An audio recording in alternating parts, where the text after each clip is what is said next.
The phone flares to life. Your name blinks on the screen. A wave of discomfort washes over me. It's a familiar feeling, this unwelcome surge of anxiety. Your calls always carry the weight of the past, a past filled with your inconsistencies and my unspoken hurt. Years of silence punctuated by sporadic attempts at connection. Each call a reminder of your absence, a stark contrast to the constant presence a child craves. You were never one for apologies, never one to acknowledge the wounds left untended. The ringing continues, a jarring sound in the quiet solitude I've built around myself. It's a demand for my attention, a request for forgiveness never earned. And in the echo of that ringing, I hear the echoes of your favorite refrain. It's my time. My time. 2 words uttered with such conviction, such unwavering self-assurance. You were in your prime, you declared. It was your time to explore, to experience, to live life on your own terms. And where did that leave me? A child on the sidelines, watching you chase your own happiness. You painted a picture of a life filled with adventure and freedom. A life where I was merely a brushstroke, not the masterpiece. My childhood memories are filled with your fleeting visits, your scattered promises lost to the wind. The world revolved around you, its rhythm set to the beat of your desires.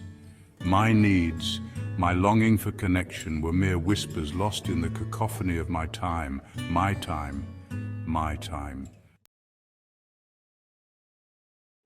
It's a peculiar kind of pain, carrying the weight of a parent's emotional absence. The world tells you to be grateful, to understand their need for self-discovery, but understanding doesn't erase the ache in your heart, the yearning for a love that feels complete. Guilt wraps its insidious tendrils around your young mind. Was I not enough? Were my needs too burdensome? My love not worthy of your time? These are the questions that haunt a child starved for affection, for the unwavering support of a parent. The world sees a parent living their life, embracing their freedom, but a child sees the empty chair at the table, the unanswered pleas for attention, the love that feels conditional, fleeting, and ultimately selfish.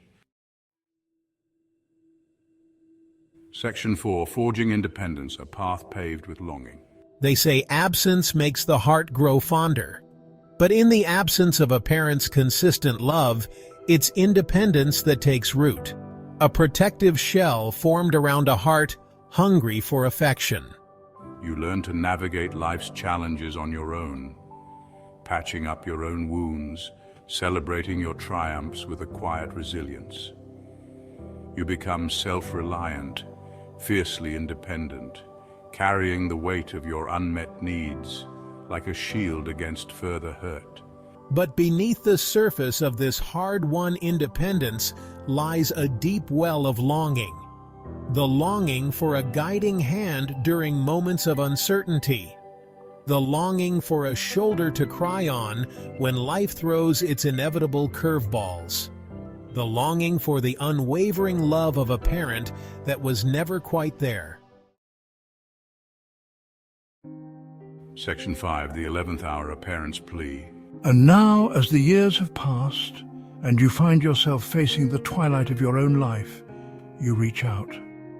The phone calls become more frequent, your voice thick with a newfound remorse, a belated recognition of your absence. You speak of regrets, of missed opportunities, of a desire to make amends. But the child you once were, the child who craved your attention, your love, has grown. The years of neglect have left their mark, an indelible imprint on the fabric of their being. Your apologies, once non-existent, now flow freely, but they ring hollow, echoing through the chasm created by years of emotional distance. You see a chance for redemption, a chance to finally be the parent you were meant to be. But the opportunity, like sand slipping through your fingers, is slowly slipping away. Section 6. Broken bonds, fragile futures, the lingering pain. Love, especially the love between a parent and child, should be a sanctuary, a safe haven from the storms of life. But what happens when that love is inconsistent, selfish, and conditional? What happens when the very people who are supposed to love you unconditionally choose themselves first? The emotional debris left behind is substantial. Trust becomes a fragile thing, easily shattered. Intimacy feels like a foreign language, difficult to decipher. And forgiveness, that elusive balm for wounded hearts, remains agonizingly out of reach. Building a new foundation for a relationship, one built on years of hurt and resentment, is a daunting task. It requires honesty, vulnerability, and a willingness to confront the painful legacy of the past. But even with the best of intentions, some wounds cut too deep, leaving behind scars that may never fully heal.